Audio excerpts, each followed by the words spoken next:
किसी ने बड़े कमाल की बात कही है कि जिंदगी में अगर आप कामयाब बनना चाहते हैं तो याद रखिए कि पांव चाहे फिसल जाए, जुबान और नीयत को कभी फिसलने मत देना। नमस्ते दोस्तों, मैं हूं आरजे कार्तिक। एक बड़ी छोटी सी कहानी एक महात्मा जी की, जो एक गांव से दूसरे गांव में जाते थे प्रवचन देने के लिए। एक नगर से दूसरे नगर में जाते थे। उनका खुद का कोई ठिकाना नहीं था, खुद की कोई कुटिया नहीं थी, आश्रम नहीं था। और कई बार उनके मन में विचार आता था कि अपनी कुटिया होती, थोड़ी सी जगह मिल जाती, आश्रम बना लेता, वहीं प्रवचन करता, बार बार इधर उधर जाना नहीं पड़ता।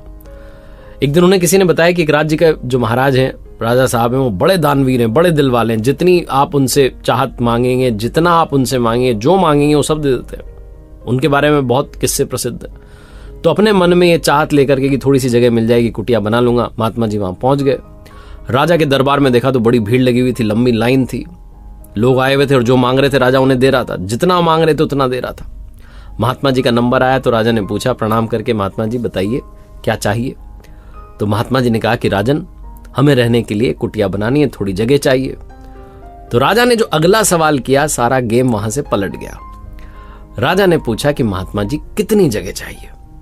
अब महात्मा जी के मन में कैलकुलेशन चलने लगी। पहले उन्होंने सोचा 1 बीघा मांग लेते हैं, फिर उनको लगा कि राजा बड़े दिल वाला है, 2 बीघा मांग लेते हैं, फिर उन्होंने सोचा 5 बीघा, फिर उनको लगा थोड़ा बड़ा ही आश्रम बना ले, बार बार क्या जगह मांगेंगे, 10 बीघा मांग लेते हैं। और वो सोच ही रहे थे कि राजा ने फिर से पूछा कि महात्मा जी बताइए ना कितनी जगह चाहिए। महात्मा जी बोल नहीं पा रहे थे, शब्द नहीं निकल रहे थे, बड़बड़ा रहे थे। तो राजा को लगा कि महात्मा जी को बड़ी जगह चाहिए, बड़ा आश्रम बनाना चाह रहे हैं, बहुत बड़े दिल वाला राजा। उसने कहा एक काम कीजिए महात्मा जी, आप पलट जाइए और सामने की दिशा में चलते चले जाइए। सूर्यास्त होने से पहले पहले जहां तक आप पहुंच जाएंगे, वहां पहुंच के उस छोर से वापस आ जाइएगा मेरे पास। जैसे ही आप मेरे पास आएंगे, जिस छोर पर आप गए थे आखिरी, वहां तक की जमीन आपकी हो जाएगी। आपको जितना बड़ा आश्रम बनाना है आप बना लेना। महात्मा जी की खुशी का ठिकाना नहीं था। उन्होंने कहा क्या बात है, राजा ने तो कमाल ही कर दिया। महात्मा जी ने चलना शुरू किया सामने की दिशा में। थोड़ा चले, फिर उनको लगा कि चलेंगे तो थोड़ी कमी जगह आएगी, दौड़ना शुरू करते हैं। दौड़ना शुरू किया, भागना शुरू किया। राजा को लगा कि महात्मा जी तो दौड़े चले जा रहे हैं, मैराथन जो उन्होंने शुरू कर दी है, रेस लगा दी उन्होंने। तो राजा ने अपने 2 घुड़सवारों से कहा कि आप पीछे पीछे जाओ, पानी का प्रबंध करके ले जाओ, प्यास लगे तो उनको पानी पिला देना। गर्मी का समय, दोपहर हो रही है, भागे जा रहे हैं महात्मा जी, ज्यादा से ज्यादा जगह कवर कर लें, जंगल के एरिया में भाग रहे हैं।